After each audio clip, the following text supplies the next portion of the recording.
Well, Marisol, happy birthday.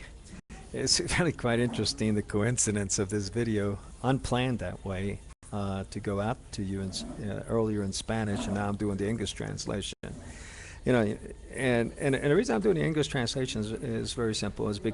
Try my best because, I don't, when I do these videos, I do them from the heart and from the mind in relation to memory.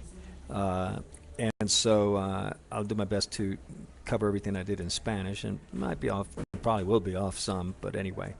Well, anyway, happy birthday. You're 48 years old today. Interesting. Interesting. But anyway.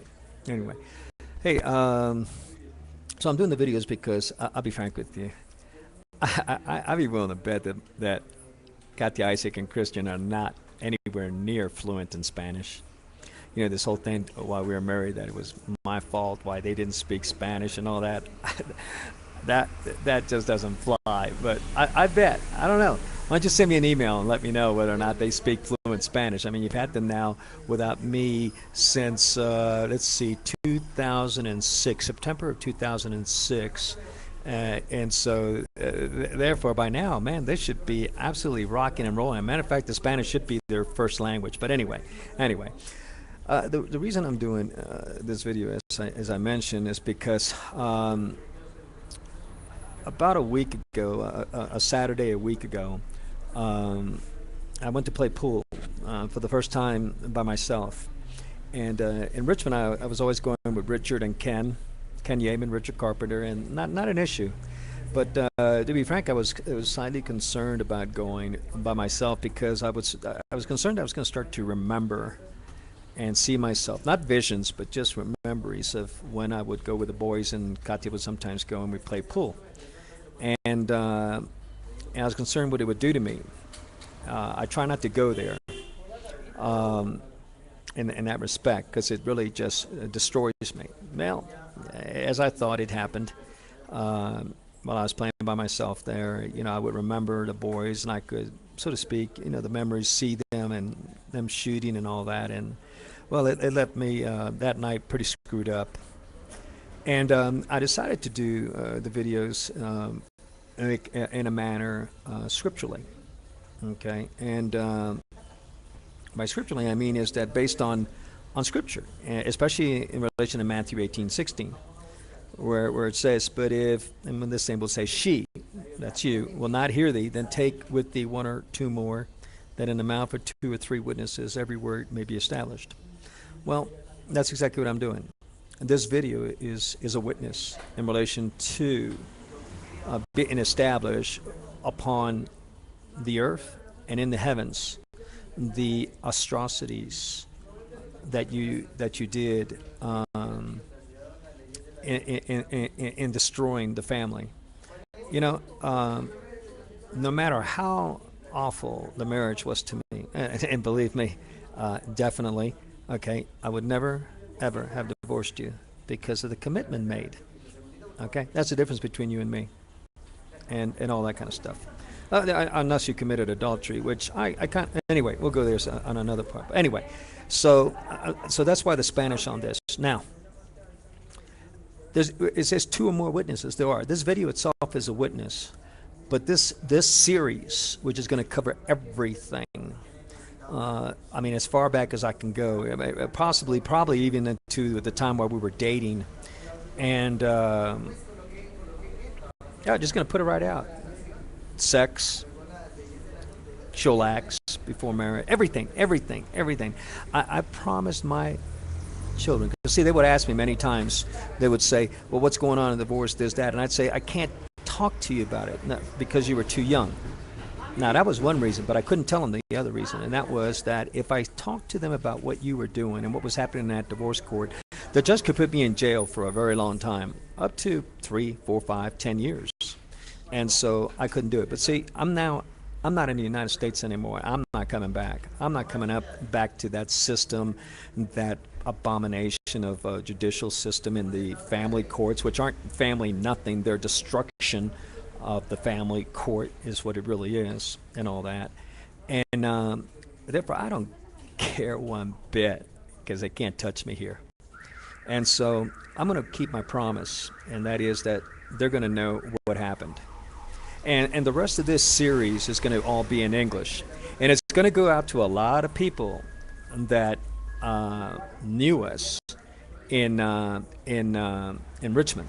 I mean, not Richmond, well, maybe some there too, but mainly in Tulsa, like Frank Sullivan, okay?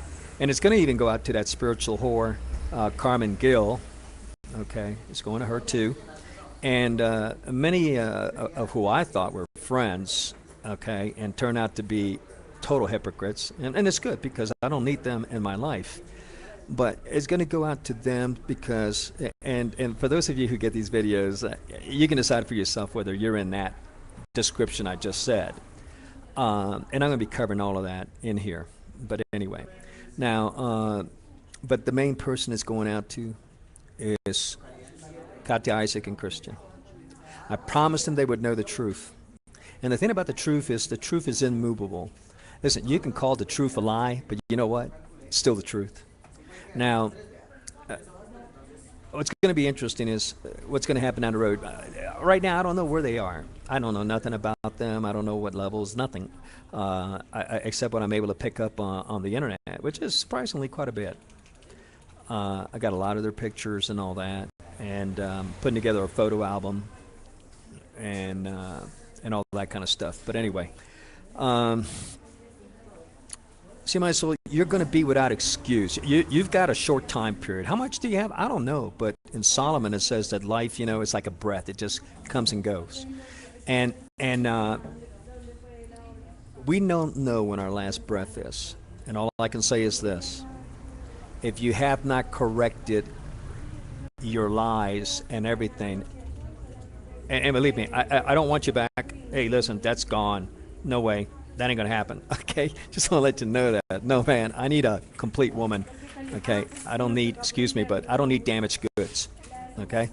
So, but the point is that if you have not corrected your lies, every word you've spoken against me, that has been a lie, which is like humongous. I think you could probably write a book on it.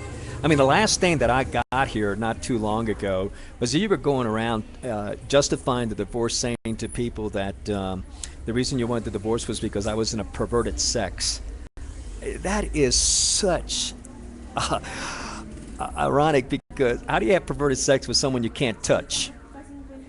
Okay? Someone who can't, and I'll go into that later. That's not necessary at this time. But everything's going to be covered. Everything's going to be covered. My children are going to find out the truth. And then I'm going to have peace. They don't want to, because while I was in jail, Yeshua told me, shared with me, that there are 3 judgments in a divorce. First one, the judgment of the courts, which is an abomination. Yep, totally. The second one, and this one got me, is the judgment of the children. The children will judge. And the third one is the judgment on our knees before Yeshua. That's mind-blowing. I've shared that with pastors. It blows them away. Okay? But see, my question is, see, what you've done is this. You have, through whatever you've done, gotten my children, our children, to judge me. And my question is very simple. How can they judge me when they haven't spoken with me? So their judgment is an unrighteous judgment. Do you understand that? Do you understand the implications spiritually upon their lives for that? Just like, for example, you changing their last names. Have you got any kind of an idea what you did? Oh, because you're embarrassed. What? You don't think I can put Facebook videos and all that with their names, Busquets, the names of your father? What you actually did was you gave your father 3 children. It's like giving birth to him. And I'm going to go into that a whole lot more down the road. Okay, but the point is do you have any idea? You got to go talk to a rabbi, Jewish rabbi, what it means for children to give up their last name for the name of, in this case, your father. You have no idea what you've done to our children, what you have cursed them for the rest of their lives with. Unbelievable, unbelievable. But then, you know, we go from there. All right, so anyway, this is going to continue.